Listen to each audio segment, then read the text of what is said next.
c'est de ne pas comprendre comment l'Afrique, avec tant de richesses sur notre sol, avec une nature généreuse, de l'eau, du soleil en abondance, l'Afrique est aujourd'hui le continent le plus pauvre. L'Afrique est un continent affamé. Et comment se fait-il que les chefs d'État traversent donc le monde à mendier? Voici des questions que nous nous posons et que nous n'avons pas de réponse jusque-là. Nous avons l'occasion de tisser de nouvelles relations. Et j'espère que ces relations puissent être les meilleures pour donner un meilleur avenir à nos peuples. Ma génération me charge aussi de dire que, par ce fait de pauvreté, ils sont obligés de traverser l'océan pour essayer de rallier l'Europe. Ils meurent dans l'océan. Mais que prochainement, ils n'iront pas traverser parce qu'ils viendront devant nos palais pour chercher leur pitance quotidienne.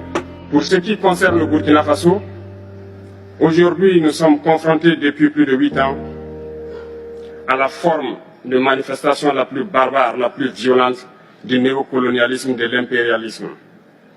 L'esclavage qu'on tend encore à nous imposer. Nos dévanciers nous ont bien appris une chose.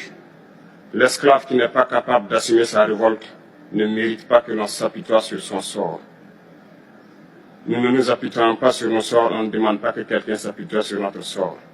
Le peuple burkinabé a décidé de lutter contre le terrorisme en mesure de relancer son développement. Dans cette lutte, des vaillants peuples, des vaillantes populations se sont engagées à prendre les armes face au terrorisme, ceux que nous avons affectueusement appelés les VDP, des volontaires. Nous sommes surpris de voir les impérialistes traiter ces VDP de milices et de tout type. C'est décevant, parce qu'en Europe, lorsque des peuples prennent les armes pour défendre leur patrie, on les traite de patriotes. Nos grands-pères ont été déportés pour sauver l'Europe.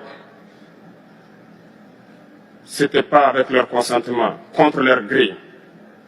Et bien au retour, on se rappelle bien qu'à Tiaroy, lorsqu'ils ont voulu revendiquer leurs droits élémentaires, ils ont été massacrés. Cela ne fait rien donc. Lorsque nous, peuple, nous décidons de nous défendre, on nous traite de milices. Mais là n'est pas le problème.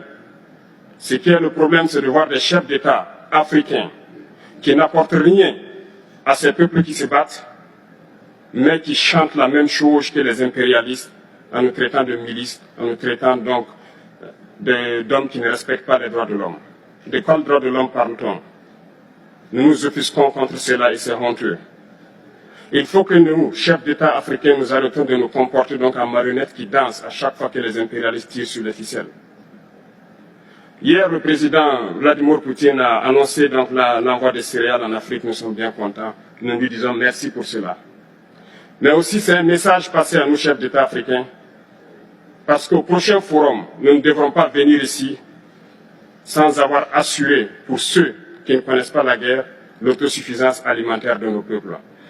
Nous devons prendre l'expérience de ceux qui ont pu déjà atteindre cela en Afrique, tisser de bonnes relations ici et tisser de meilleures relations avec la Fédération de Russie pour pouvoir assouvir les besoins de nos populations.